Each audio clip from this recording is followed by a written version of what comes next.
ci loolee nag ñu fas yéene gën a dugg suñu waxtaan laataa ñuy tàbbi ci li nga xamante ni moo di rétro bi dooree ko ak actualité bi gën a fës fan ñu nekk ñu doo ma fas yéene nag ñu diital ko ci sortie bu Ousmane Sonko di njiital Pastef bokk tamit ci coalition bi di Yewwi Askan Wi gis nañ teewaayam barki Dembo Ndiaye foofee ci Ziguinchor ak kaddu yu mu fa yëkkati bi ci gën a nag ñaar gën cee frappé nit ñi mu ñeel bi mu annoncé ni dafa bëgg ñu Casamance ñu amal fa ab monnaie bu nga xamante ni entre Casamance dinañ ko mën a utiliser ñeel économie bi gën a dox foofee sa gis-gis par rapport ak lu ni mel ndax jàpp nga ni loolee mun na nekk dina yomb moom déet.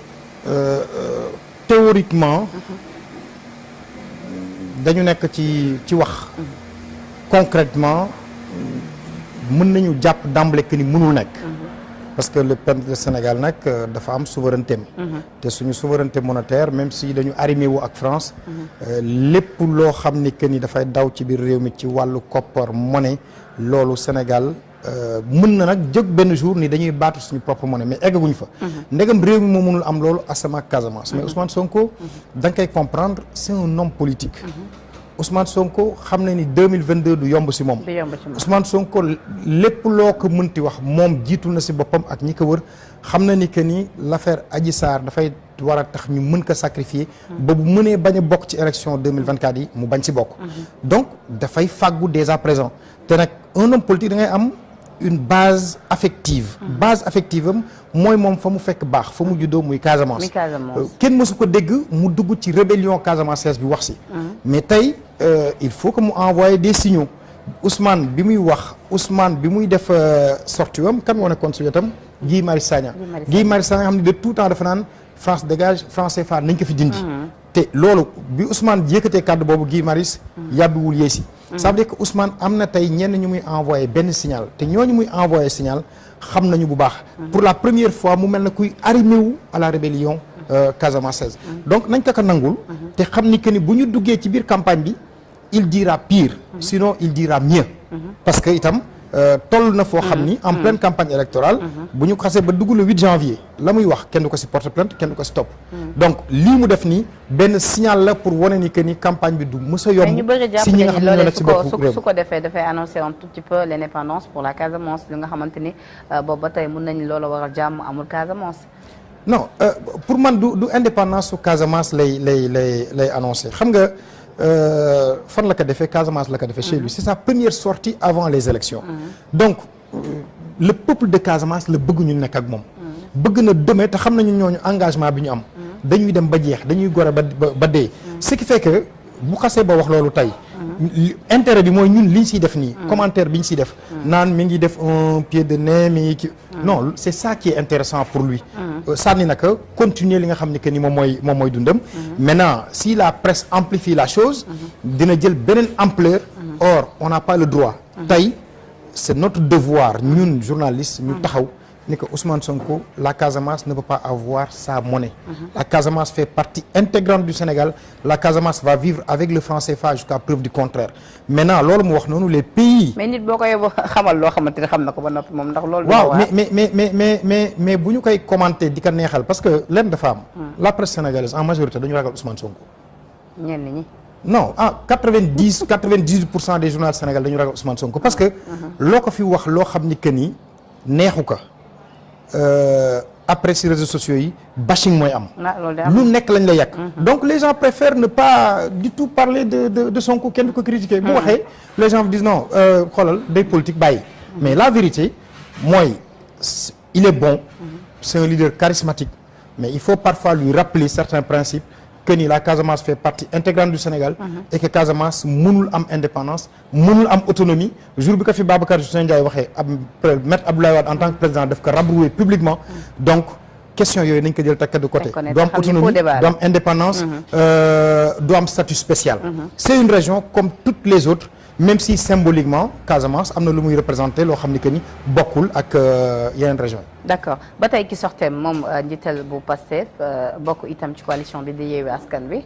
ci teewaan foofee sa Casamance yëkkati na waat beneen kàddu ni dafa am ci programme bi nga xamante ni am dëgmal na ko buñ ko falee maire foofee ca Ziguinchor mu bokk ci gën a ñoŋal côté économique bi ak social bu Casamance ci loolee mu ne dafa ci am benn pàcc bu nga xamante ni mun nañ koo xayma lu toll ci juróomi milliards ci loolee nag muy sàkku ci askan bi ku ci nekk rek ci 100 000 personnes ku ci nekk joxe 50 000 000 moom la ca des dina ca dugal lu toll ca 10 millions ndax jàpp nga ni loolee dina yomb ngir boobu les projets.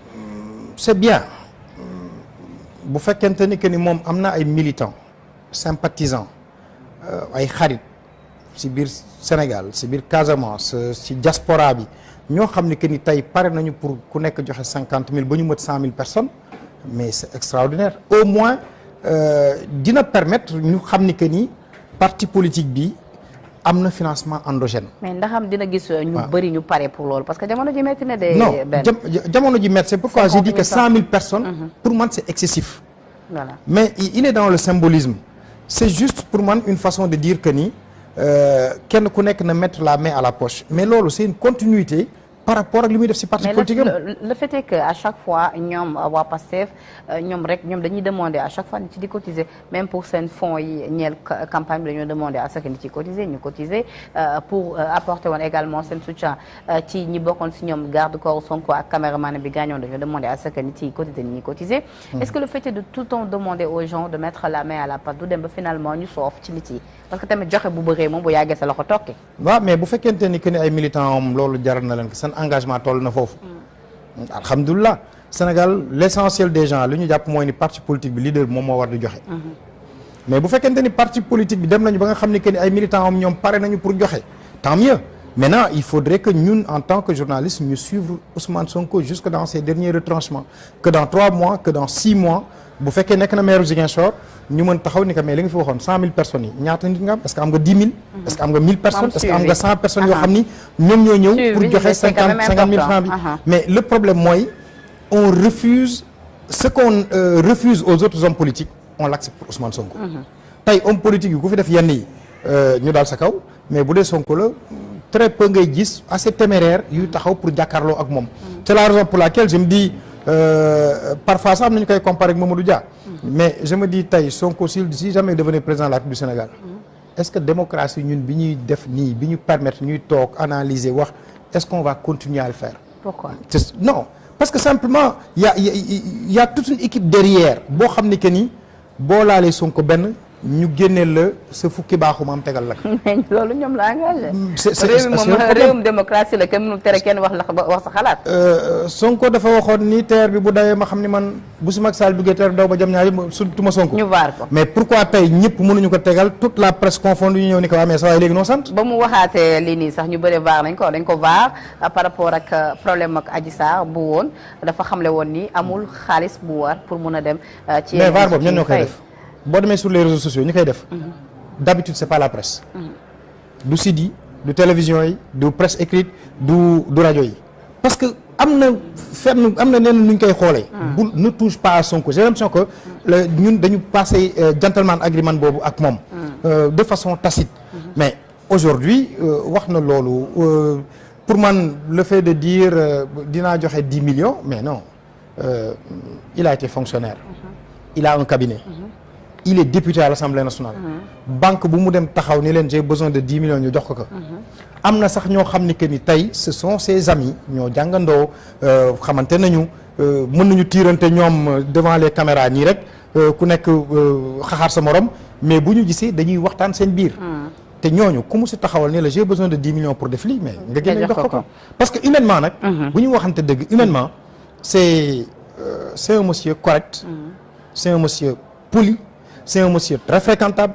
c'est un monsieur boo xam ne que ni il n'est pas dans la démesure.